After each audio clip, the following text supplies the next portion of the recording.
and welcome back to Writing Workshop with Savvy. Today I am here with world-famous writing coach, Colleen Hoover. Today I will be asking Colleen some questions about what makes a book really great for the readers. Hi Colleen, how are you doing today? Savvy, you need to hit arm day harder at the gym if you ever want biceps big enough to be cast in one of my books. Okay everyone, write that down. Now, Colleen, what do you think that every romance novel needs? Vegas wedding. Why Vegas specifically? They're the only place that does weddings quickly. Okay, but what if my characters want a bigger wedding? Like, what if they want a wedding with all of their family and friends there? What if they want, like, food? They don't, unless they're shitty people and your book sucks. Okay, I will keep that in mind. So, Colleen, if we're gonna have a lot of Vegas weddings, do you have any suggestions for writing vivid descriptions of the city of Vegas? Oh, no, you don't actually have to describe Vegas at all. Wait, why not? Why wouldn't I be describing Vegas? If we're gonna set the wedding in each book in Vegas, shouldn't we know how to describe that city? Because the characters just go there and get married off screen. All that matters is that the wedding happens really fast and gets over with. It doesn't actually matter that we see Vegas at all. Okay, wait, but why are you having the wedding in Vegas then? Shouldn't they just go to the local courthouse if all we care about is efficiency? No. The courthouse does not work, trust me. What do you mean the courthouse doesn't work? The courthouse is fake news. Okay, Colleen, thank you so much for that advice. Now, is there anything else, any other tips we have for things we need to make sure we include in our romance novels? Reading! I mean, it's a book, so yeah, of course we're gonna be reading, but I mean, what about in like the first draft you write? No, not reading, breeding. I'm sorry, what? Your characters should fetishize the process of human reproduction. That's not really a kink that I'm personally into. No, everyone's into it, trust me. I mean, no, I'm personally not. Like, if you are, that's fine, but I don't think it's fair to say that it's everyone. No, it's fair. Everyone's into it. Maybe there's something wrong with you. Like I said, hit arm day harder at the gym, and then we'll talk. Okay, so you think that when I'm writing my romance novel, my characters need to have sexual relations exclusively with the goal of reproducing. Exactly. It's especially hot if a normally responsible character avoids using birth control due to the heat of the moment, or if at least 50% of the entire female cast ends up pregnant by the end. All right, Colleen, if you say that's hot, I guess I'll have to take your word for it. To me, it just sounds kind of scary. Fear! That's the final component! What do you mean, fear? You know how rom-com movies like to have the meet cute? Yeah, I like the meet cute. Should I write one of those in my book? No, absolutely not. Meet cutes are for weenies. You need to write a meet fear. All right, Colleen, what is a meet fear? It's when one of the main characters is afraid of the other one when they first meet. Fear is the exact same thing as sexual arousal. I mean, if you say so, Colleen. Now, you've written a lot of books. Do you have a particular book in mind that you think includes all of the things we talked about today, that includes all of these important components? Absolutely, I do. It's called Ugly Love. Well, thank you, Colleen. I guess that means that today we're gonna have to read and review Ugly Love. Get you some nuts. Yeah, you effing. Up yours, woke moralist. We'll see who cancels who. Hey everybody, what's up? It's Savvy and welcome back to my channel, Savvy Writes Books, where we do book reviews, literary analysis, video essays, and that kind of thing. I hope you are enjoying it. Happy Pride Month. Side note real quick, I have a fun YA LGBTQ novel out that I put out a couple years ago during Pride Month. It's called 90s Kids. It's linked in my description below. If you want to read it, I can't guarantee you'll enjoy it more than you enjoy or don't enjoy Colleen Hoover because I can't read your mind, but in 5 words or less, it's lesbian Back to the Future, so check that out. Also, I want to give a quick thank you to my Patreon supporters. Thank you so much. Names are up on the screen. Check out my description below where Patreon supporters can link their own stuff in my description below. My Patreon supporters have really helped me make this channel continue to be able to constantly produce the level of output that I want to be able to, especially when things have been kind of crazy lately. On my Patreon, you will find writing advice, blog posts, bonus videos, additional book discussions, things like that. So check that out if that's something you're interested in. It is linked below. And now, before we get into the main part of our video, we also have a quick word from our sponsor. Today's video is sponsored by Raycon, the brand behind the wireless earbuds that I use in my everyday life. As a lot of you guys probably know, I like to go to the gym basically every day, but I also love to read as many books as possible, and I love to watch tons of other amazing YouTubers here on this platform, and all of that can be time consuming, so I often have to multitask. It's pretty awesome to have wireless earbuds that I can wear to the gym, to listen to audiobooks, and watch other people's videos without being worried about my earbuds running out of battery. Raycon's new upgraded updated model of their best-selling everyday earbuds includes 32 hours of battery life, which is extremely convenient for me. And when you do put them back in the case to charge, the everyday earbuds have a quick charge function, meaning that in just 10 minutes of charging, you can gain 90 minutes of battery life. So super efficient. I'm also a person who really loves to walk. I don't own a car, and my usual rule for myself is if it's 2 miles away or less, I'm walking there. I'm at the point now in my life where I walk 5 to 10 miles every single day. So I just love having a pair of wireless earbuds that I can rely on when I'm taking a long walk around the city or walking my dogs or just trying to get from place to place, especially as the weather's getting warmer for the summer. As I mentioned, Raycon has released an updated model of their everyday earbuds, and these new earbuds come in some really cool colors. My absolute favorite color of all time is purple, so I was really excited to receive these new earbuds in a color called Blush Violet. Plus, I also got a protective case for my earbuds in a pattern called Purple Cloud, so everything is just so purple and cute. If you're interested in trying Raycon for yourself, check out the link in my description below. You can use my link buyraycon.com/savvy to get 15% off of your order as well as free shipping. By using my link, you're helping me, you're supporting my channel, and if you do get some new earbuds, I really hope you love them as much as I do. So thank you to Raycon for sponsoring this video. Don't forget to check out buyraycon.com/savvy in the description below for 15% off and free shipping. Now, let's head back into our book review. Here's gonna be my overall structure today of my review of the book Ugly Love. We're gonna start with a broad overview of the themes, then we're gonna break the book down kind of chapter by chapter, event by event, to get to all the juicy, absolute weirdness there is in this book. I'm a slut! So here, to start off, is a summary of Ugly Love. It's not exactly love at first sight for Tate Collins when she meets the tormented and secretive Miles Archer. They wouldn't even go so far as to consider themselves friends. The only thing Tate and Miles have in common is a mutual physical attraction that can't be denied. Once their desires are out in the open, they realize they might have stumbled on the perfect no-strings arrangement. He isn't looking for love, and she doesn't have time for it, so that leaves just the sex. What they've got could be surprisingly satisfying, as long as Tate can stick to the 2 rules Miles has for her. Never ask about the past, and don't expect a future. They think they can handle it, but everything is different when real emotions start to change the equation. Hearts get infiltrated, promises get broken, rules get shattered, love gets ugly. That is intense. And also I love that she's like, it's not exactly love at first sight. Literally every Colleen book ever is literally love at first sight. That's all that happens. Anyway, I'm also not a big fan of Tate as a protagonist name. I apologize to anyone out there whose name might be Tate. No hate to you, no hate to the Tates. Unless you're Andrew Tate, then all the hate to that Tate. Anyway, I know Colleen likes to give protagonists weird and memorable names, but in this one we don't get Ryle or Atlas or Lily Blossom Bloom. We get Tate, which is just such a letdown. But we do have Miles Archer. If you don't know, miles are a measurement of distance that you can travel, and archery involves an arrow soaring through the sky. And guess what? Miles Archer is a pilot. Good work, Colleen. Now, let's have a discussion about this book as a whole and where it sits within like the greater realm of literary genres. I think the best place to start with most book discussions is to look at the target audience. Who is Ugly Love for? And beyond that, who are the books of Colleen Hoover for in general? To frame our review of Ugly Love, I'm going to start with a similar device that I did for my previous video reviewing Colleen Hoover's book It Ends With Us, and that's to compare analysis of Colleen's writing to the analysis of film. Most reasonable people probably wouldn't analyze the movie Citizen Kane in comparison to Debbie Does Dallas, and then claim that one has a more realistic interpretation of the world, more believable characters with more logical motivations, and one has a more important message and more of a theme that commentates on society. I'll let you decide which one you think that is. But most people wouldn't even think to compare them in the first place, right? Most people who put on the pay-per-view channel in their hotels aren't trying to figure out what the door-to-door Jehovah's Witnesses' motivation was for throwing away his religious beliefs in favor of banging the MILF who answered the door. The audience just accepts the premise, because the premise isn't the point. And when the characters behave in completely batshit ways that show no connection to real human motivation, most audience members of this type of media aren't going to notice or care because they're too busy cranking it. There's a masturbating bum in the alley. He's masturbating. And I think it's kind of an issue that within the realm of literary criticism, that this idea hasn't really caught up to the segmented suspension of disbelief that we have in the film world. Because we all know that there is a literary equivalent of porno, and it's called erotica. What's the difference between the literary genres of romance and erotica, and which does Colleen fall into?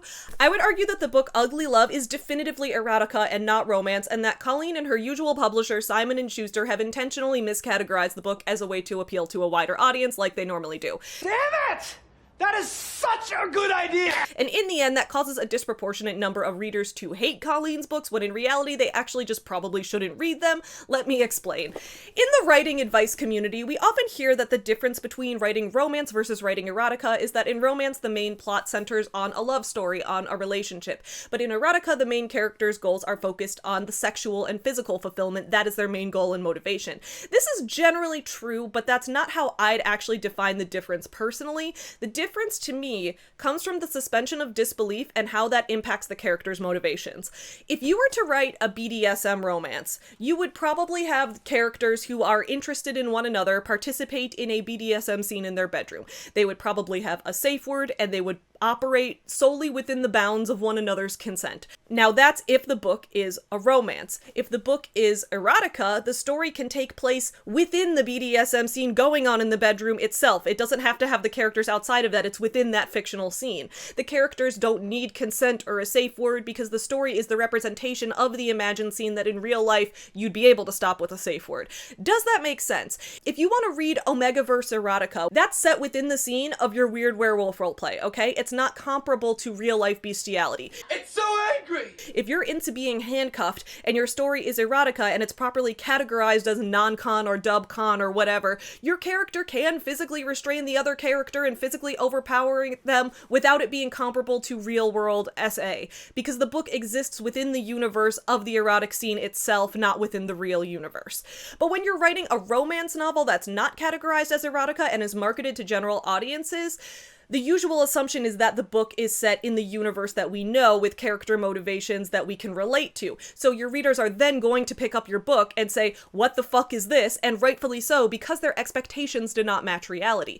And what I've noticed is that this book in particular, and a lot of Colleen's work from what I've experienced so far, seems to be miscategorized erotica that exists in the world of the breeder kink. I have a problem with this, but it's not solely Colleen that I have a problem with. I have a problem with the larger culture surrounding romance marketing, especially on Amazon, because I think Colleen here is a symptom of a larger problem that's going on. So I write some romance novellas myself. I publish them under a pen name, and when I was first getting started, I searched for lots of indie romances on Amazon so that I could read them. I could get a feel for what sells well, what the audience likes, and what does well with the pacing when it comes to short romance.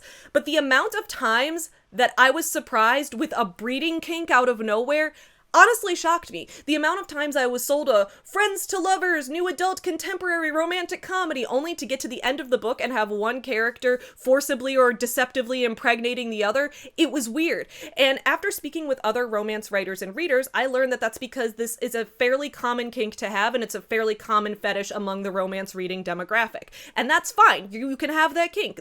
No shade to you, no kink shaming. Just know that it's not universal. So if you have this in the book, categorize it properly as erotica and tag the kinks that it's going to be playing on. Understood. In my free time, I'm not really a fan of reading books that include an assumption that everyone wants to get pregnant, or having a shared understanding among all characters in your supposedly grounded universe that stealthing people or ignoring their birth control boundaries is considered acceptable or consensual in any way. And again, just to be clear, if you like stories that include that, have fun, jerk it, crank it, whatever you want, just don't try to trick other people into reading it. But staring at my dick! And this is to say that breeding kink is a fetish, okay? It is not a trope. Kinks and tropes are different, and you can't surprise people with kinks without expecting the audience to get angry. Side note, this is why in some ways I think fanfiction websites like Archive of Our Own can actually provide a better reading experience than published romance sold for money on Amazon. Because on AO3, people tag every kink in their story, and they have a fantastic filtering system, so you can filter out any stories that are tags with things that you don't want to read. And if you surprise the readers with something that wasn't in the tags, the comments will rightfully tear you to shreds, which is why it doesn't happen that often. But in romance, it feels to me like people like to shove breeding as a concept into their stories anyway and pretend it can still exist in the real world and not within the realm of the suspended fetish scene. I think that might be born of the fact that in real life, the majority of people do want to have kids, and demographically, the majority of romance readers are adult women who have kids, most likely statistically, and that as a result, these books can appeal to them in their understanding, can appeal to older people who are in the pro-life crowd and things like that. But it doesn't make it acceptable to trick me into having to read your fetish. That's just my personal opinion. So that preamble was all to say that in analyzing the writing in Ugly Love, if we want to do a good faith interpretation of it, we have to treat it like a story set in the erotic scene universe, with the caveat that it was unethical that it wasn't marketed that way. But we have to know that this is not set in the real universe.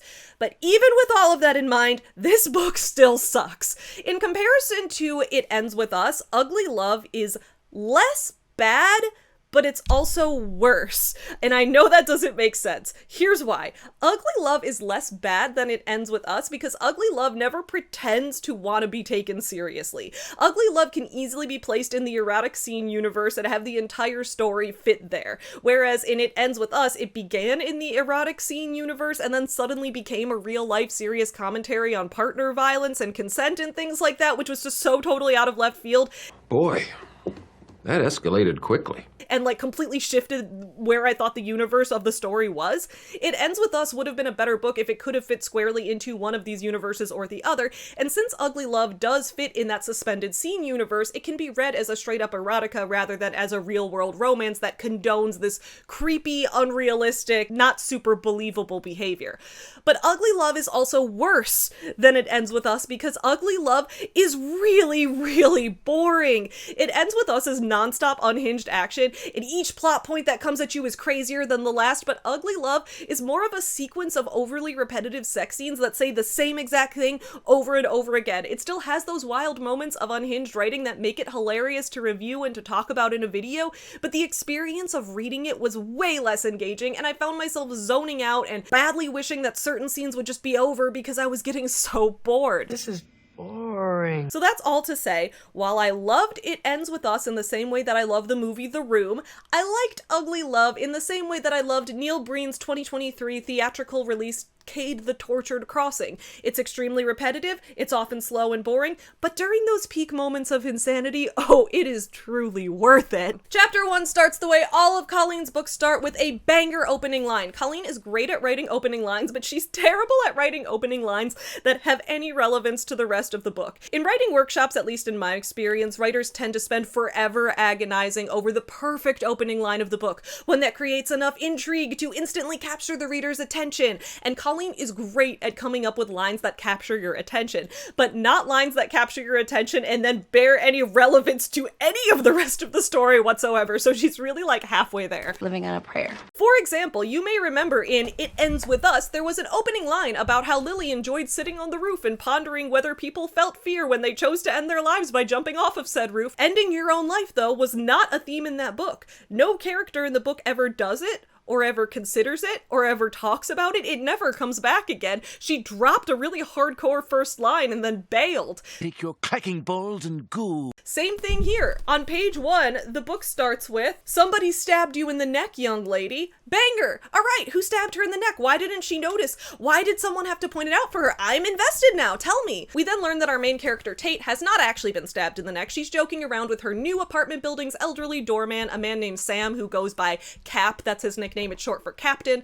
And Cap is joking about how Tate has a birthmark that makes it look like she got stabbed in the neck. He adds the line, "My grandfather used to say that the placement of your birthmark was a story of how a person lost their battle in their previous life. Guess you got stabbed in the neck. Bet it was a quick death, though." And honestly, this is decently written banter. There's some dark humor exchange between our 23-year-old protagonist and the elderly doorman at the building she's moving into. It gives us a great understanding of the kind of person that he is and what their friendship is going to be like. But none of this ever comes back. I mean, Cap does come back as a character throughout the story, and he's great. I think he's honestly my favorite character in the book. But the discussion about being stabbed in the neck, or the discussion about past lives, or even about birthmarks is never mentioned again in this story. The opening is the only mention of Tate's birthmark that we get in the entire book. I was thinking it would come back in some way during the story, or have some significance, or be part of her physical descriptions later in the book, but no. Colleen just wanted a dramatic opening line, and now we can just forget about it and get into the actual story. So the premise is that Tate is moving in with her older brother Corbin, and he works as a pilot. Tate is a nurse, and she's in the process of getting her master's degree in nursing so that she can get a non-specific nurse promotion, and she's living with her brother to save money while she finishes school and works night shifts at the hospital. She gets in the elevator to go upstairs, where she meets a douchebag sharing the elevator with her. And this scene I'm about to describe here is what made me realize that this book is aggressively neurotypical, by which I mean the characters in this book do so much communicating through eye contact and gestures and subtle body language, and it really kept confusing me. I don't communicate with eye contact pretty much ever. I tend to avoid eye contact with most people. You probably notice that my eyes dart around a lot while I'm filming these videos. I'm somewhere in that ADHD, OCD, autism triangle, and this book is not about characters who are anywhere near that triangle, and I don't think it needs to be. Colleen's allowed to have neurotypical people as her target audience if she wants. I was just shocked at how many lines in this book I had to go back and reread just to understand what interaction was unfolding here, because I thought I missed something, only to realize, like, oh, I was supposed to know from the way the character moved their eyes there that meant something. I'm just very bad at reading what other people mean by communicating through eyes and facial expressions, gestures. So I was like, all right, I'll take your word for it. I'll believe that that's what that's supposed to mean. So our first example on page 4 is Tate is trying to avoid this douchebag in the elevator with her. And how do we know he's a douchebag? Because of gestures that my autistic ass can't read. So it says, this man looks to be in his late 20s at most. He grins at me, and I know exactly what's going through his mind, considering he just slid his left hand into his pocket. The hand with the wedding ring on it. Floor 10, he says without looking away from me. His eyes fall to what little cleavage is peeking out of my shirt, and then he looks at the suitcase by my side. I press the button to floor 10. I should have worn a sweater. Moving in, he asks, blatantly staring at my shirt again. I nod, although I doubt he notices, considering his gaze isn't planted anywhere near my face. What floor? Oh, no, you don't. I reach beside me and cover all the buttons on the panel with my hands to hide the illuminated 18th floor button, and then press every single button between floors 10 and 18. He glances at the panel, confused. None of your business, I say. He laughs. He thinks I'm kidding. He arches his dark, thick eyebrow. It's a nice eyebrow. It's attached to a nice face, which is attached to a nice head, which is attached to a nice body. A married body. Asshole. So I added the line, a married asshole, because his anus is just as married as his head and the rest of him, right? All right, so I'm confused here. Again, because I don't normally notice eyes, I'll take her word for it that he's staring at her chest blatantly. I know a lot of men can be creepy like that, and if so, that's really not cool of him. That was very rude. But this is the part that confuses me, okay? How does she know he's married? Because she just continues to be obsessed with the fact that he's married, right? How do we even know he's married? She says, grins seductively after seeing me check him out. Only I wasn't checking him out the way he thinks I was. Oh, wow, so people can misinterpret your eye gestures, Tate. Good to know. In my mind, I was wondering how many times that body has been pressed against a girl who wasn't his wife. I feel sorry for his wife. We have no evidence that this man has ever cheated on his wife or that he even has a wife. At first, I thought this was supposed to be setting up a misunderstanding, that, like, this guy was going to be Miles Archer, the love interest, and she was misinterpreting him as being married as, like, a funny situation, a little misunderstanding for humor. But no, she's actually supposed to be right about all of this, and the reason that she knows he's married is that he slid his left hand into his pocket. The I know what's going through his mind line, that's part of what confuses me throughout the book, because Tate regularly knows what's going on in other characters' minds, and she's literally always proven to be right, because I guess being a mind reader is just a main character superpower. So I'm confused by the writing. Did Tate actually see a wedding ring on his hand or not? The way it reads, it sounds like she knows that most people wear a wedding ring on their left hand, so she assumed that if the left hand is the one he's hiding, that means he's intentionally trying to hide a ring. Like, but that's a lot of steps of thinking ahead to, like, overthink this pretty simple interaction. Am I not wrong? Like, does she just assume that everyone who puts their hands in their pockets is hiding something? Do most people even think that hard about other people's idle gestures? Is this an autism thing, or is this bad writing? I genuinely can't tell. I want to know your thoughts in the comments below, because I might be the one who's, like, the outlier on this, and you guys may have all picked it up the same way, so it might just be a me thing. Genuinely, let me know. I guess it's also possible that she did literally see a wedding ring on his hand, and that the writing of the line was just really vague because Colleen's editor was asleep that day or something.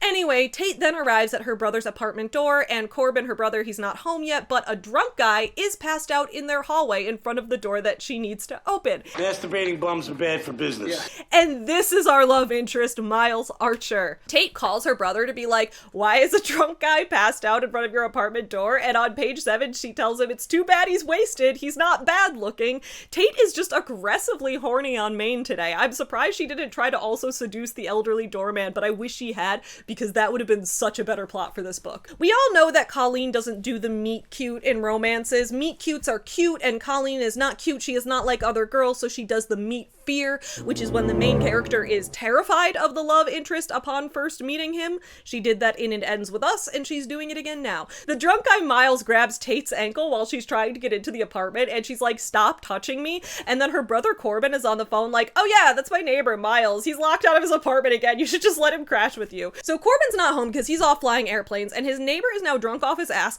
and Tate has never met this man before, but now her brother's gonna make her host this stranger for the night. This is a really great older brother, right? Great job, Corbin. On page 11, we get this. Miles kind of needs your help. The neighbor? I pause as soon as it clicks and I close my eyes. Corbin, please don't tell me the guy you called to protect me from the drunk guy is the drunk guy. Corbin sighs. "I need you to unlock the door and let him in. Let him crash on the couch. I'll be there first thing in the morning. When he sobers up, he'll know where he is and he'll go straight home." I shake my head. "What kind of apartment complex are you living in? Do I need to be prepared to be groped by drunk people every time I come home?" Long pause. "He groped you?" Grope might be a bit strong. He did grab my ankle, though. Corbin lets out a sigh. "Just do this for me, Tate. Call me back when you've got him and all your stuff inside." So in this book, Corbin and Tate's relationship is extremely weird throughout the entire book. Corbin is often described as being a protective older brother, but he's only 2 years older than Tate, and his level of being protective throughout the book means he regularly flies into a jealous rage every time a man talks to her. And this book's got a couple different parts where it's got certain types of family love kind of vibes, if you know what I'm saying, and it's never really addressed much, but here Corbin's doing the opposite. He's like, "Oh, a drunk stranger grabbed you? Just let him in, host him for the night, who cares?" That's weirdly out of character for him. But I highlighted this part of the book because the line, "The guy you called to protect me from the drunk guy is the drunk guy." I liked that line because it reminded me of Hot Fuzz when Simon Pegg realizes his new cop partner is the drunk guy he arrested last night.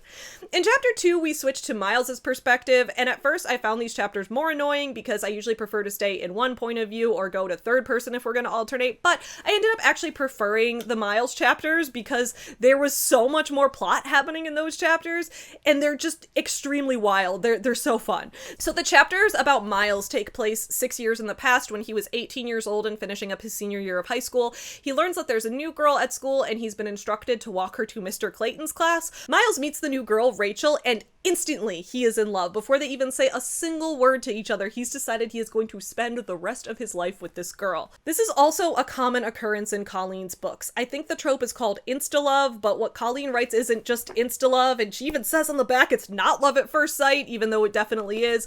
I don't think, though, that a single couple has ever actually dated in any of Colleen's books that I've read so far. What happens is that one person will visually see another person, notice that they are extremely hot, and instantly fall head over heels for them, and then the rest of the plot is just will they, won't they, in terms of the obstacles popping up in their way, and then as soon as they finally do decide to actually commit to a relationship with each other, they just immediately get married and pregnant. There's never a period of dating, of getting to know each other. That part is skipped over. That part matters the least. It's like, I want to date you, so the whole book will be a struggle until I get to date you. Then once we're dating, who cares? We don't need a date. Let's just get married right now. It's really weird.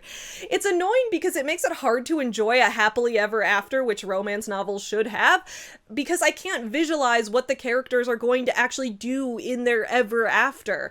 Are they just going to go to work and come home and care for their baby and just live a sad life until their midlife crisis hits? Do they even have any shared hobbies? Do they share a sense of humor?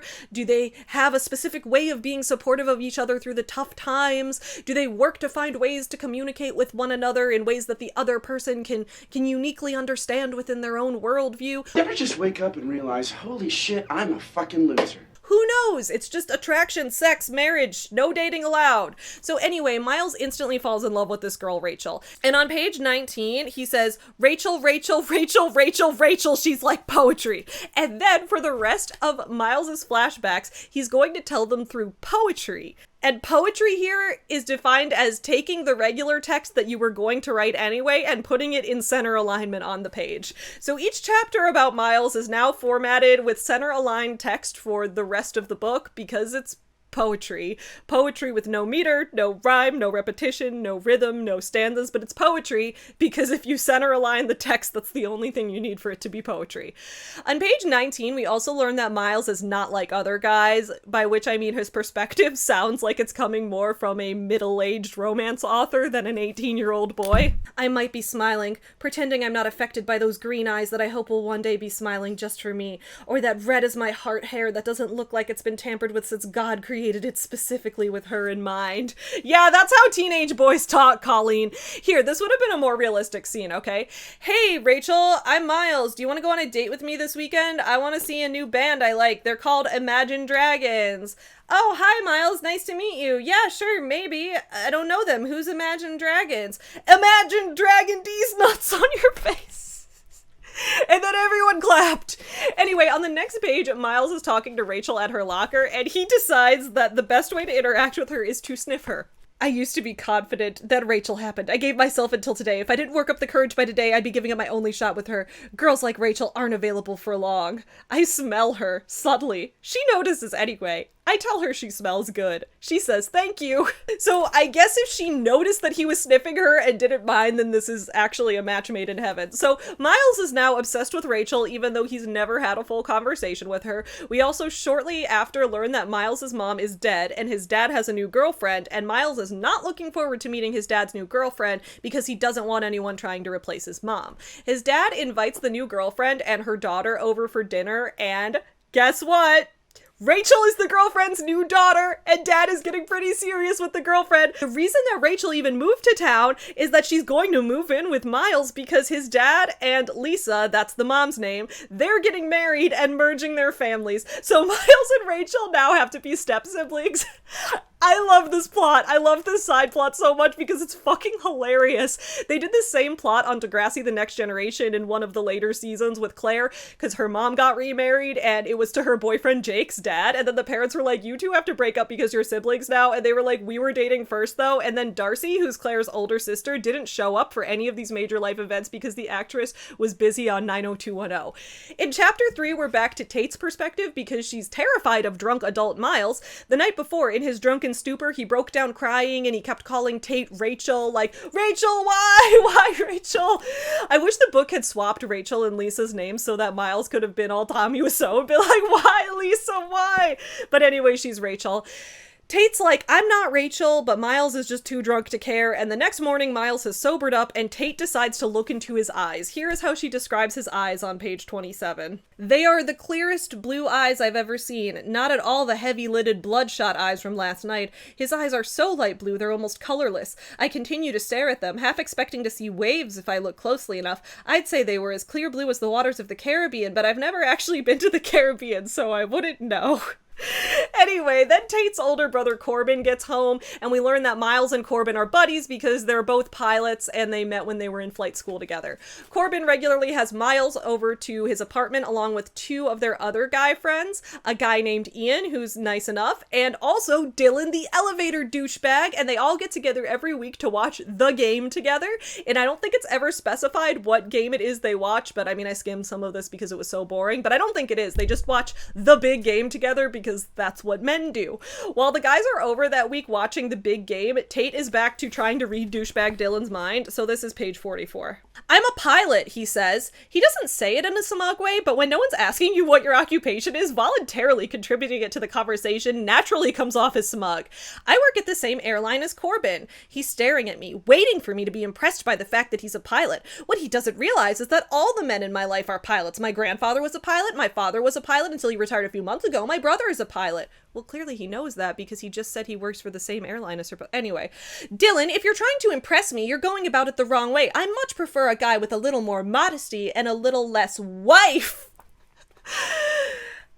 My eyes flashed down to the wedding ring on his left hand. Okay, so Tate was right, and he is wearing a wedding ring. That was just described weirdly before. But she's getting quite a lot of meaning just from his vague facial expressions here. For example, when Dylan offers up that he's a pilot, Tate even goes so far as to specify that he doesn't say it in a smug way. But then she says, when no one's asking about your career, talking about your career comes off as smug. What? No, it doesn't. Nobody ever have ADHD around Tate, or she'll assume you're a smug asshole. Because a lot of times the way neurodivergent people communicate is by offering up our own experiences to contribute to the conversation. I mean, Dylan in this story isn't canonically neurodivergent. That's not necessarily what's going on. He is just supposed to be an asshole. But I think the fact that it's portraying it as if Tate can read all of this with just her mind, I don't know, I'd hate for Tate to run into someone who communicates differently from her, who communicates very literally in words and zero eye contact. She'd probably assume I'm like this huge sinister villain. She'd be terrified of me. And then when she says he's staring at me, waiting for me to be impressed by the fact that he's a pilot. Okay, Tate, we get it. You're not impressed, but Dylan didn't even say it in a smug way in the first place. So why do you have to defend yourself? What do you mean he's staring at you, waiting for you to be impressed? What does that even look like? Have you considered that he might just be looking at you because you're the person that he's talking to? Tate has an entirely separate world happening inside of her head, and it all gets proven to be true because she's the main character. And then she's like, Dylan, I prefer a guy with more modesty and a lot less wife. He never even came onto her. He never hit on her in this scene. He didn't even look at her chest. He looked at her eyes the whole time. All he did was tell her that he's a pilot. I'm sorry, Tate, are men not allowed to discuss their professions with you, or else that counts as cheating on their wife? Then, as this happens, Miles notices Dylan, and he's like, oh, Dylan's being a creep again. He's crossing her boundaries by daring to mention that he's a pilot. And so Miles, in return, decides to get 10,000 times creepier than anything Dylan's done so far, but since Miles is the other main character, he gets away with it. It doesn't count as creepy if he does it. So Miles decides that Dylan is just too dangerous for Tate to be around. He could seriously injure her with all of his talking about being a pilot. So Tate now needs to go across the hall to Miles's apartment instead until they're done watching the game, which makes no sense because Tate lives in this apartment. But they can't watch the game at Miles's apartment because Miles doesn't have cable. Tate even mentions that she'll just stay here at the apartment she's currently at and just study, but Miles is insistent. He's kicking her out of her own home. He says, I'm not fine with you studying here, not until everyone leaves. Go! What the absolute fuck? Miles, you met Tate a couple days ago. You were a drunk creep to her then, and now you're kicking her out of her own apartment. Why should Tate care if she has your permission to keep studying in her own apartment? What? I live here. Again, this book takes place within the universe of the submissive erotic scene, so the plot making sense here relies on the reader of the book having a fetish for men being protective of women. And that is a fetish that some people have, and there's nothing wrong with having that if you practice it consensually. But this book doesn't make sense if you're not thinking about it in those terms, which is why it's not a romance novel. If you take this novel as being grounded in reality, this scene just shows Miles as being creepy and possessive of someone that he just met. And that's kind of sexist too, like, oh, she needs to be protected because she's female. Miles goes to give Tate the key to his apartment, and he, quote, slides it into my front pocket, which I will remind you is way more sexually aggressive than a single thing Dylan has done in this book. Dylan's only crime is kicking off a conversation by mentioning that he's a pilot, but he has a wife, so that's a no-no. He's not allowed to talk to other women. But Miles is hot and single, so it's somehow less creepy when he slides his fingers into her pants pocket. Tate even feels it physically. She feels his fingers in her pocket, but she doesn't think it's creepy because it turns her on, and she and Miles are the main characters, so everything they do is justified even if it doesn't make any sense. And then after the game is over, Miles comes back to his apartment where Tate is drinking a glass of orange juice from his fridge, and we get some top-notch sexually suggestive writing on page 48. Sorry, I mutter, I was thirsty. He turns to face me and leans his shoulder into the refrigerator, folding his arms over his chest. I don't care if you drink my juice, Tate. Oh, wow. That was an oddly sexy sentence. So was his presence in delivering it. Honestly, and I mean this genuinely, I loved this line. I thought it was hilarious. You can drink my juice anytime, Tate. Those are the kind of lines I live for in these books. Those are the ones that I'm like, yes, Colleen, make Tate drink the juice. Yes. So then the next few chapters are really boring and repetitive, but the summary of them is, in the present day, Thanksgiving is coming up, and Miles is going to come with Tate and Corbin to their family's house to celebrate because his family isn't around and we don't know what happened to them yet. In the flashback, we see 18-year-old Miles and Rachel struggling to live in the same house together when they're falling so hard in love with each other. They have moments where they kiss and then they're like, we shouldn't have done that, that's not allowed. And then they're like, but I loved it and I love you. And so it's all very dramatic. Then back at Thanksgiving, Miles and Corbin are doing outdoor stuff with a ladder when Miles injures his hand and Tate needs to come fix it because she's a nurse. I'm noticing a trope here, kind of like how in It Ends With Us, Lily hurt her ankle and then Ryle had to come and help her with it, and that was their moment. Colleen likes to repeat moments of characters getting injured and having the love interest have to come help them.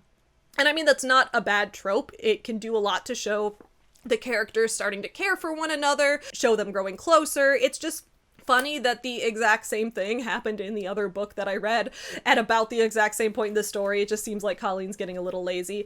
On page 73, while Tate is stitching up Miles's hand, we get this titillating tension. 2 of the tips of his fingers are touching my knee. 3. I inhale again and try to focus on finishing his stitches. I can't. This is deliberate. This touch isn't an accidental graze. He's touching me because he wants to be touching me. His fingers trail around my knee and his hand slips up to the back of my leg. He lays his forehead against my shoulder with a sigh and he squeezes my leg with his hand. Decently written sexual tension, but what I can't get over is why I'm supposed to hate Dylan when Miles acts like this. I'm not just going to say Miles is creepy, because again, if we take the book as a piece of fiction that exists within the fetish universe, part of the enjoyment for someone could be to see that the person you're attracted to just knowing when and how to come on to you without you having to ask. But in the universe of this book, it's established that Dylan's behavior is supposed to be creepy, but all he's done is have weird facial expressions and talk about his job. Meanwhile, Miles is fully stroking Tate here in the kitchen while she's trying to provide him with medical aid. So they end up making out while she's stitching up his hand, because there's nothing sexier than getting stitches. Oh yeah, I'm horny for stitches. Who else? So it's Thanksgiving dinner and everyone is discussing their relationships, and we learn that Miles hasn't had a girlfriend in 6 years. And Corbin says, well, that's because Miles is gay. Well, gay pride, right? And Miles is like, WTF, bro, I'm not gay? And then Corbin's like, oh, I always thought you were gay. And Miles is like, no, I'm not gay. And that's the entirety of the gay representation that we get in this book. It's one character mistakenly thinking that his friend is gay for 6 years. Great Pride Month read, highly recommend. On page 79, Tate is thinking about how Miles is emotionally unavailable, but the kiss they shared was so hot, so she can definitely fix him. She says, I don't know what to think about Miles, or that kiss. He's obviously attracted to me, or he wouldn't have kissed me. Sadly, that's enough for me. I don't care if he likes me, I just want him to be attracted to me, because the liking can come later. Tate is going to have this mindset throughout the entire book, despite how many times Miles says explicitly that he doesn't want a relationship with anyone. She's gonna just keep thinking that she can fix him. I think I can change him. And because she's the main character, she does. She can. Later that night, Tate sneaks out of her room for some more orange juice, and Miles does too. And he's like, wow, you must really love orange juice. And then they talk about how he hasn't had a girlfriend in 6 years and how he has no interest in having one again, but he's cool with doing a fuck buddy style thing with Tate if she's cool with it. And Tate is overwhelmingly attracted to him, so she agrees to it. But inside her head, she's thinking, I can fix him. On page 86, she says, I'm nervous because I'm not so sure that just sex with him is possible. Based on the way I'm drawn to him, I have a pretty good feeling sex will be the least of our problems, yet here I sit, pretending to be fine with just sex. Maybe if it starts out this way, it'll eventually end up being something more. Shit always works out. And again, in erotica, this is fine. The reader's getting the satisfaction from the fantasy of someone wanting you so bad that they change their entire core desire just for you.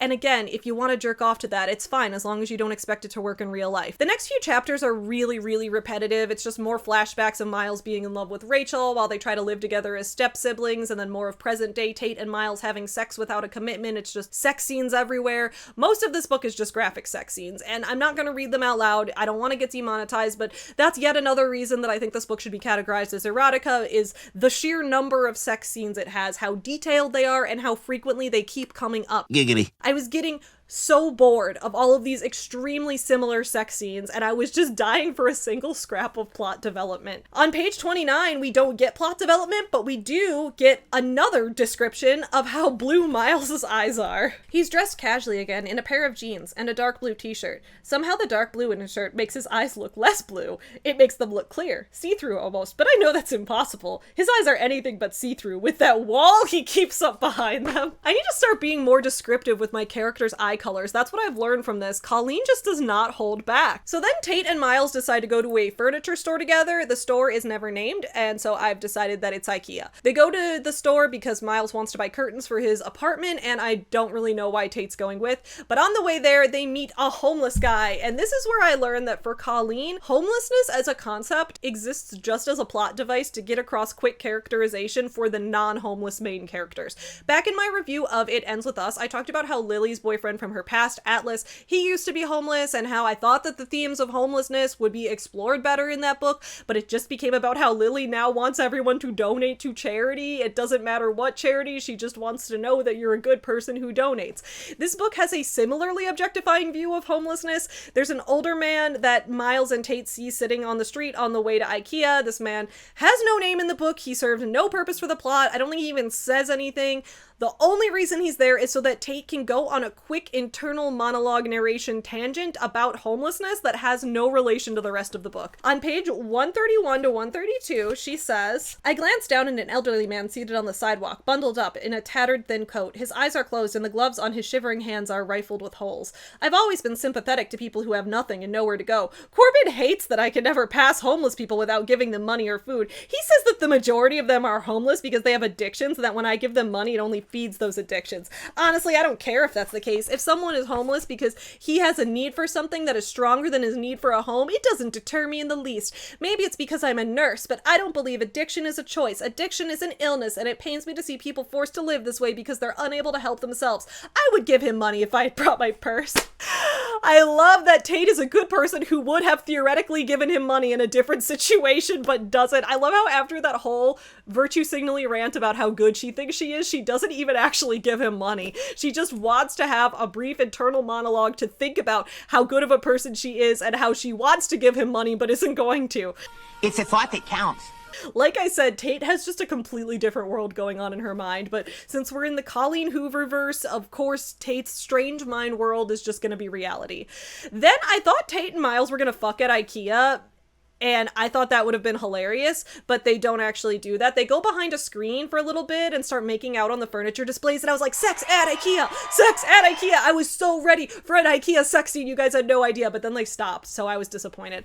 But on the way out of IKEA, Miles stops by the homeless guy and gives him a blanket that he bought at the store, and this makes Tate dripping wet. She's like, oh my god, Miles also cares about homeless people, and then this old guy never comes up again, and there are no more homeless characters in the book, and Miles being compassionate to homeless people is never mentioned again. It's the equivalent of Claudette in the room telling us she definitely has breast cancer, which I don't actually mind because that line causes the movie The Room to pass the Bechdel test.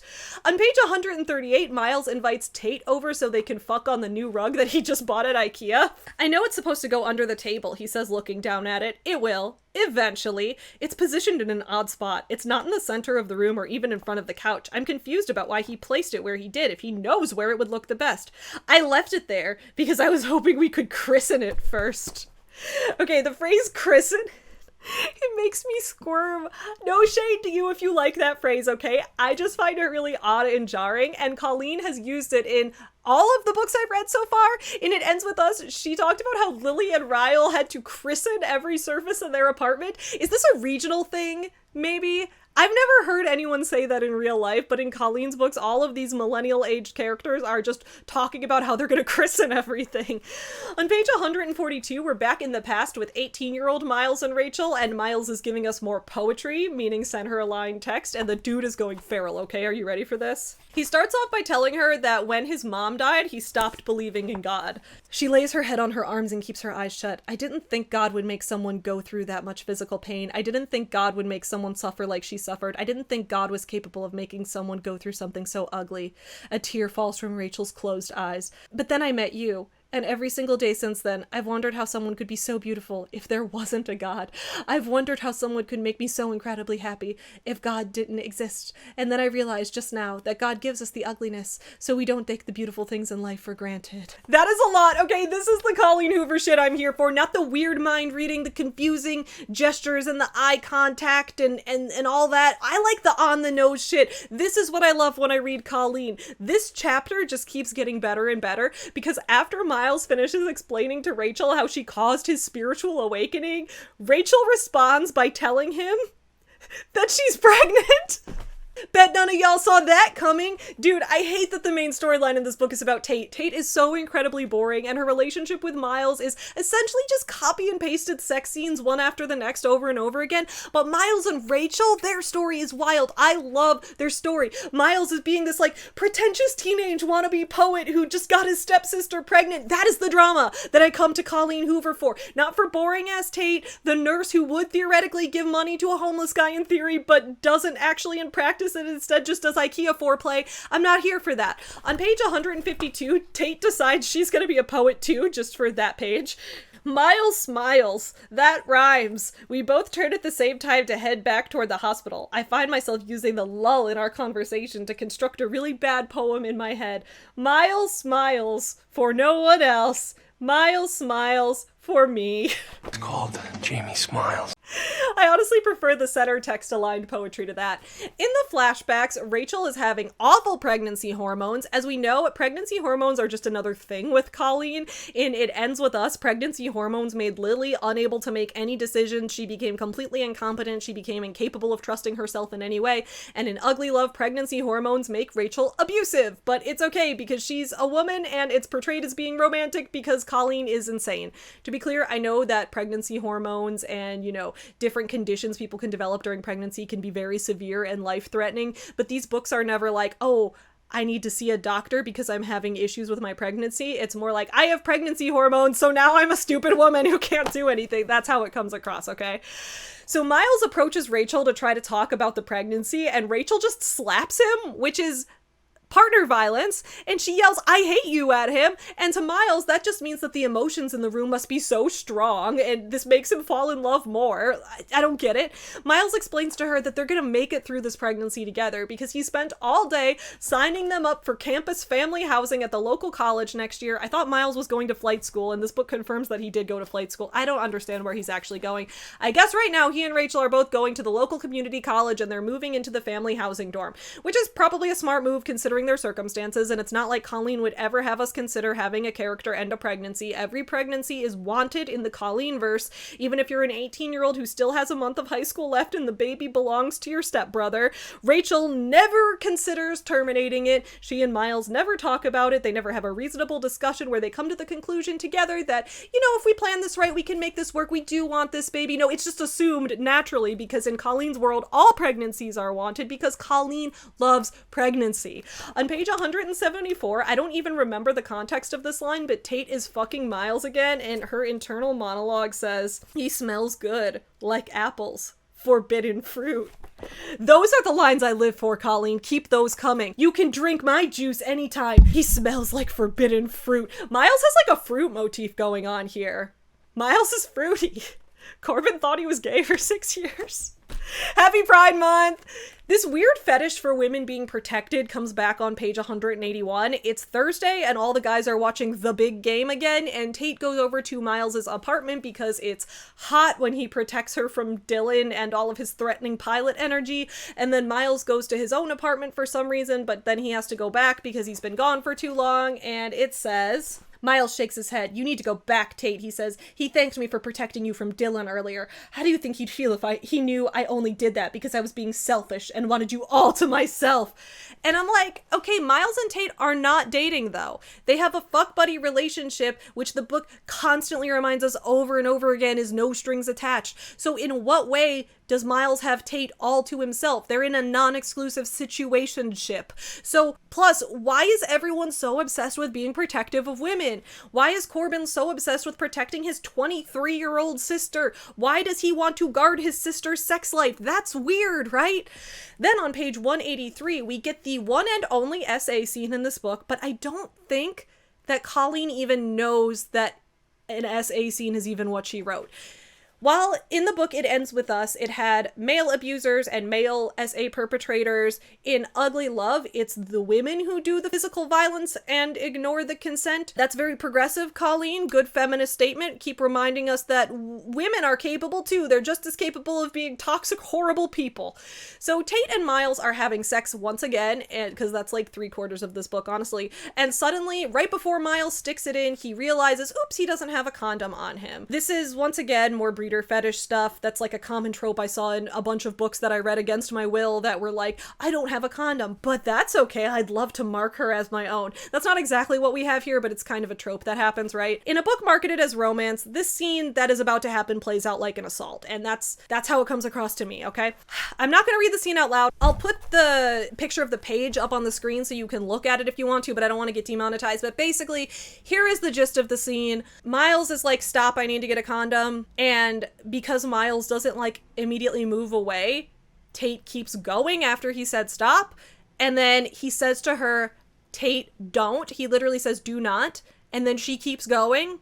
Because when he says don't, she interprets it as like a dare, like it's like flirty banter. And he never ends up getting the condom. They just continue. And then after sex, he storms off angrily and slams the door. And I'm like, as he should, because she just SA'd him. Like, he said no to her twice, verbatim, and she kept going. He didn't want to continue without a condom. That is stealthing in the reverse direction of what we normally see it as. Now, to be clear, Tate does specify that she takes birth control pills, so this isn't like a forced pregnancy scene right now, but we as the readers can tell that from Miles's perspective, he's probably terrified to have sex without condoms after that, tiny life event he had 6 years ago when he got his stepsister pregnant. So, like, let the man have his boundaries, maybe?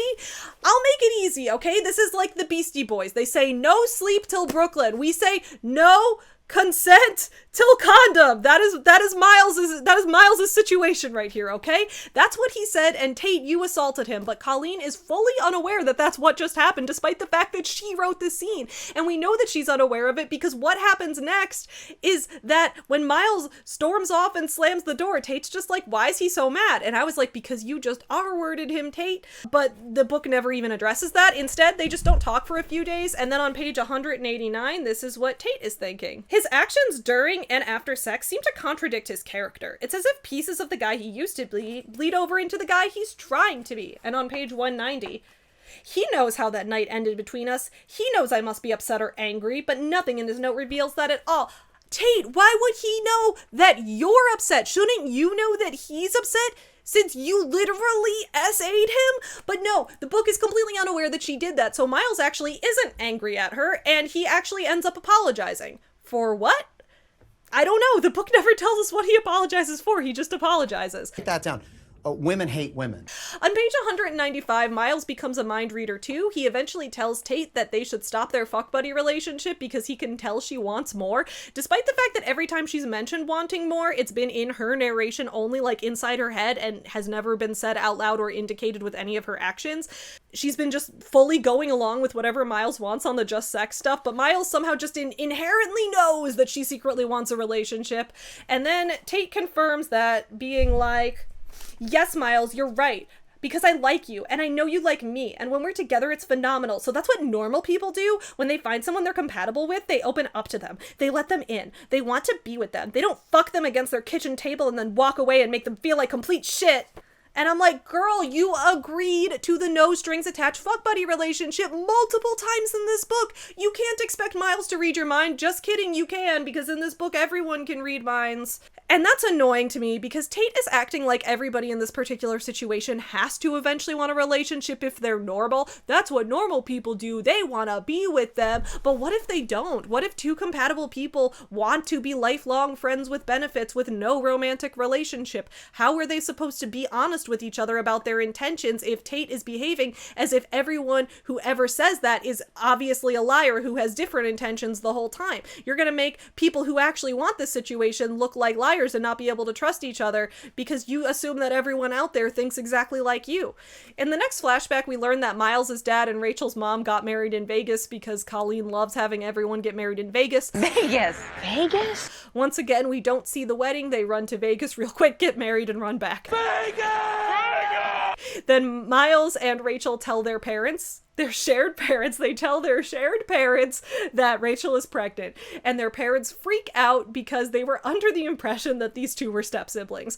On page 205, we're back with Tate, who's in a study group for her nursing classes, and she and her classmates are cheating by splitting up the assignment and copying each other's work. She admits that this is considered cheating in nursing school, and she says, "Who the hell cares? I never claimed to be perfect." Yeah, you only claim to be a medical professional. I'd rather not have my medical professionals, whom I entrust my life to have cheated in medical school, but you do you, girl. God forbid women want to have hobbies, right? So then we get more of the protective fetish stuff. Miles sees a man in the study group at Tate's apartment, and he's like, "Who's that? What's another man doing at your apartment?" I guess claiming and owning someone, it goes along with like the breeder fetish and things like that. That's part of the fetish here. And we know it's a fetish because we see Tate's internal monologue on page 206. I really do want to be a part of his issues. I want to immerse myself in his issues and become his issues. But I'm supposed to be this independent, headstrong girl who doesn't cave just because she likes a guy. So the fetish is strong, independent woman reduced to rubble by the sheer force of the protective, strong man. And in a piece of contemporary fiction, it comes across really weird and nonsensical and sort of sexist. But in an erotica, okay, it's part of the satisfaction. I won't judge. You do you. The book's miscategorized. On page 209, I learned that my autistic ass should never have sex with Tate because she draws a lot of meaning just from eye contact during sex. So Tate and Miles are looking at each other in the eyes during sex, and Tate concludes from that now they're sharing feelings. It's easy to confuse feelings and emotions for something they aren't, especially when eye contact is involved. Again, my experience on this isn't the norm.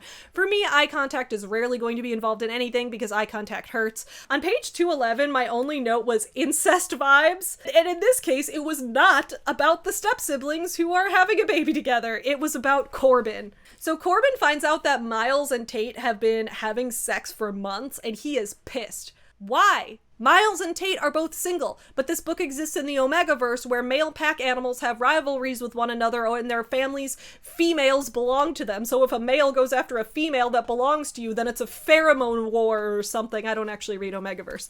So Corbin asks Miles, "Do you love her?" Because he won't just allow any man to fuck his sister. That man has to prove he loves her first. But why? Corbin, your sister's allowed to have her own fuck buddy relationships that don't involve you, her sibling. But Colleen's a certified freak 7 days a week, so it doesn't matter. Miles even tells Corbin that Tate is a grown woman and can do whatever she wants, and Corbin just gets really angry about that and kicks Miles out of the apartment. And then when Tate is about to speak, Corbin stops her from talking. It's like, "No, woman, you are not allowed to speak." He is in alpha male mode right now. And he says, "Don't tell me I'm not allowed to be pissed. You don't understand because you're not somebody's brother. You don't know how it feels." You're right, I don't. And for all of our sakes, I hope that most people's brothers don't. On page 215, Tate agrees to start having sex with Miles again as long as he doesn't give her false hope for a future together, which, to be clear, he's literally never once done in the entire book. Don't give me false hope for a future, I say, especially if you know in your heart will never have one. His posture immediately stiffens. "Have I done that?" he asks, genuinely concerned. "Have I given you false hope before?" "Yes, about 30 minutes ago when you looked me in the eyes the entire time you were inside me." So now eye contact means romantic feelings? Never make eye contact with your fuck buddy or else now you're married for life. On page 224 to 225, we get more of Corbin's alpha male brotherly love fest. I face the living room again and see that Corbin is looking at me. "Did you expect him to be open with you about it? My God, Corbin, you kicked Dylan out of your apartment for looking at me the wrong way." Corbin stands up, angry now. "Exactly," he shouts. "I thought Miles was protecting you from Dylan, when in reality he was laying claim. He's a goddamn hypocrite, and I'll be pissed at him for as long as I want to be pissed at him, so you get over it." Just take it easy, man. I love the line, "laying claim." No, a guy who's interested in Tate couldn't also want to get her away from Dylan because everyone in this book agrees that Dylan is awful. Instead, it has to be because he's laying claim. Because in this world, people claim each other. It's not my fetish, but if it's yours, have fun. In our next flashback, Rachel has the baby, and then Miles names the baby, and he names him Clayton, and here is why. I hope she remembers the moment she became my everything. Miles is going to show you the way to Mr. Clayton's class, Rachel. His name is Clayton. She begins to sob. She remembers. It's perfect, she says, her words mixed with tears.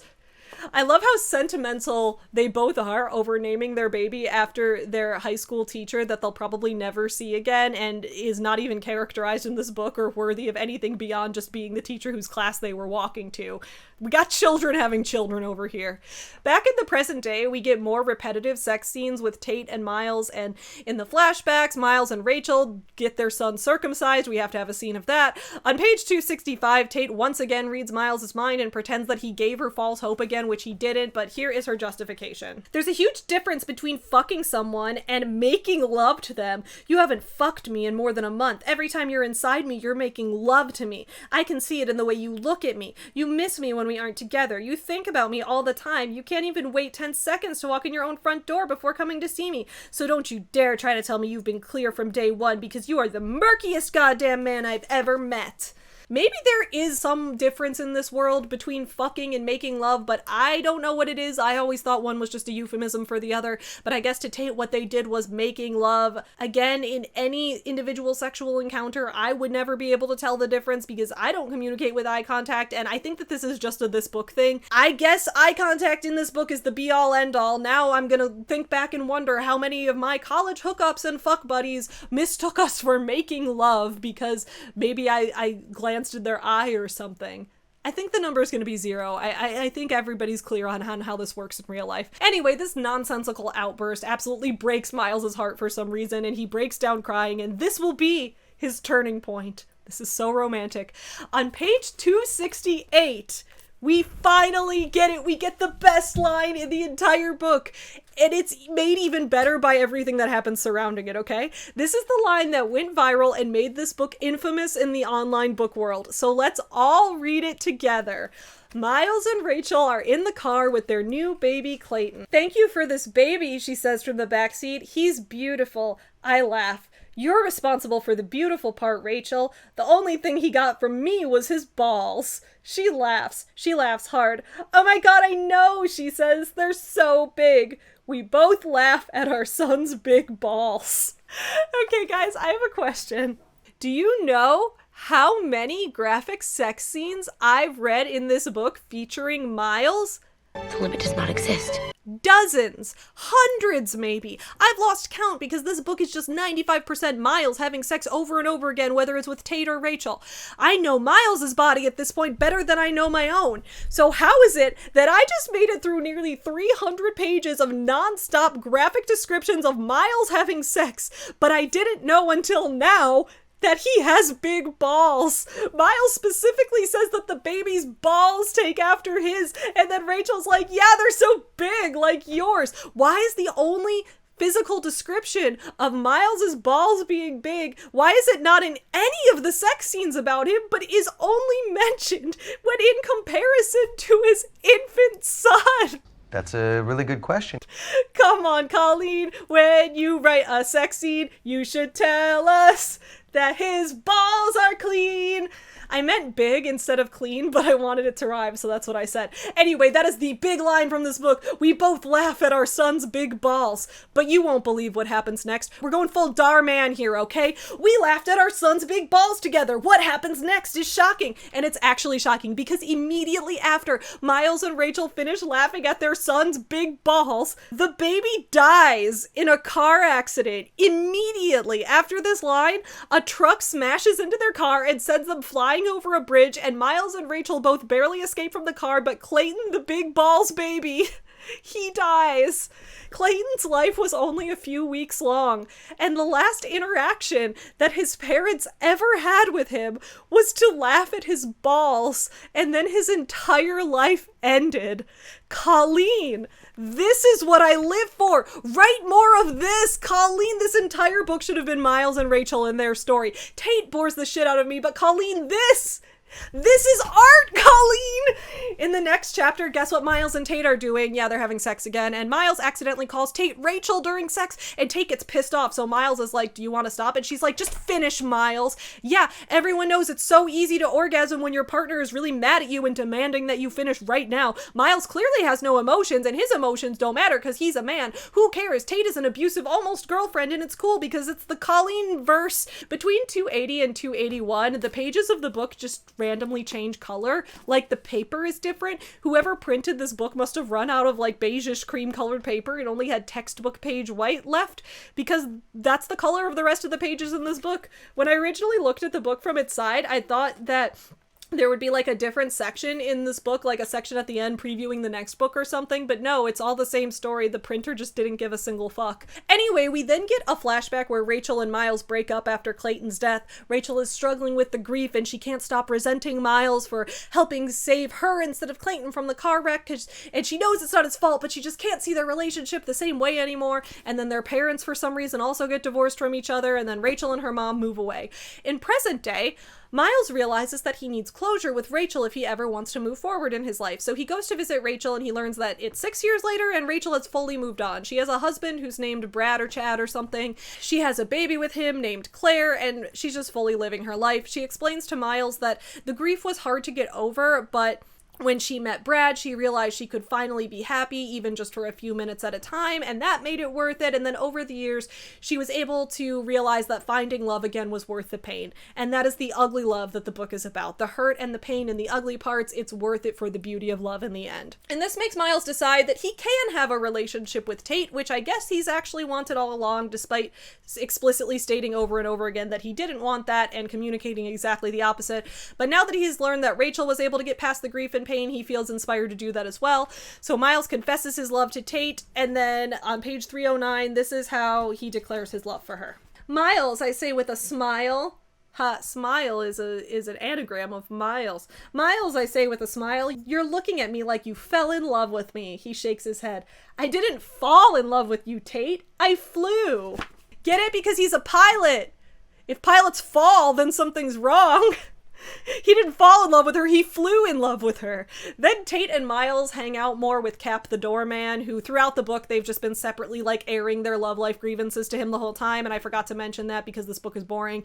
Cap, the elderly doorman, he's a cool guy though. One of the ugly love things he mentions as one of the themes in this book is he talks about how he was in love with a woman named Wanda for 25 years, but she was already married to someone else who was always out of town, so he was her side piece for a quarter century, and he was like, love can be ugly sometimes, but I got to fuck a MILF. And everyone's like, oh, Cap. Miles and Tate decide to commit to one another, and on page 318, here's how Miles describes it. Whoever coined the phrase, I love you to death, obviously never experienced the kind of love Tate and I share. If that were the case, the phrase would be, I love you to life, because that's exactly what Tate did. She loved me back to life. The end. I'm 14 and this is deep. Also, I love how Miles is now center aligning his text when talking about Tate as well, not just Rachel, because it means that he's now feeling the poetry inspiring kind of love again. Because we all know that the word poetry is Greek for insert random line breaks into your sentences. The epilogue is I'm not sure how long in the future, but Miles and Tate are married now. Miles proposed to her while they were on a plane ride with him and Cap. And then Tate has a baby. Because Colleen just can't help herself. I got through this entire book thinking, wow, okay, we all know that Colleen is obsessed with pregnancy, but in this book, it's the girlfriend from the past who got pregnant. Maybe at least for once, the main character's story won't be about pregnancy. Maybe being pregnant isn't the only happy ending that we can have. Look, we're at the ending, and the protagonist still isn't pregnant. This is great. Just kidding. We're at the end of the epilogue, and bam, Tate's now pregnant too. So she has the baby, and they named the baby Sam after Cap the doorman because Sam is his real name. And then Miles says that it's all these beautiful moments that make up for the ugly love, and that's the end of the book. I do not know what to make of the book Ugly Love. It has a few truly hilarious moments, and it really was worth it for we laugh at our son's big balls, but beyond that, this book was honestly just boring. Oh my god, hold on. This isn't even my script. This just came to me right now. I just realized this. The book itself is the ugly love, right? The book keeps talking about how the ugly love, it's those awful moments, all the pain we deal through for those brief moments of joy, and it's worth it. That's this book. This book was just nonstop boredom. It was just boredom and boredom and boredom and repetition, and I was so tired of reading it, but it was worth it for those moments of things like, you can drink my juice, we laughed at our son's big balls. It's worth it for those moments. This book is called Ugly Love, and it exemplifies the concept by being a mostly shit book with a few good moments. Honestly, I think this is the kind of book where you'll probably have more fun watching YouTubers review it than you'd actually have reading it. At the very least, I hope you enjoyed watching my review, but reading this book, even ironically, I don't think is that fun. Reading this book for like a trashy reality TV style fix, it doesn't really do it. It doesn't really hit the spot in my experience because there's so much boringness to it. There's so many of the same type of sex scene happening over and over again. There's so little plot. It drags on forever. I'm glad to be done with it just so I can talk about the good parts. That's the ugly love in action. What did you guys think of this book? And next Colleen book I think I'm gonna probably read will likely be Verity, but I'm not positive, but that's one I've gotten a lot of requests for, so expect more reviews of Colleen's books coming in next month probably. I will see you guys again later. Hope you're having a great start to Pride Month. Have a fantastic day. Bye! Get you some nuts. Yeah, you effing. Up yours, woke moralist. We'll see who cancels who.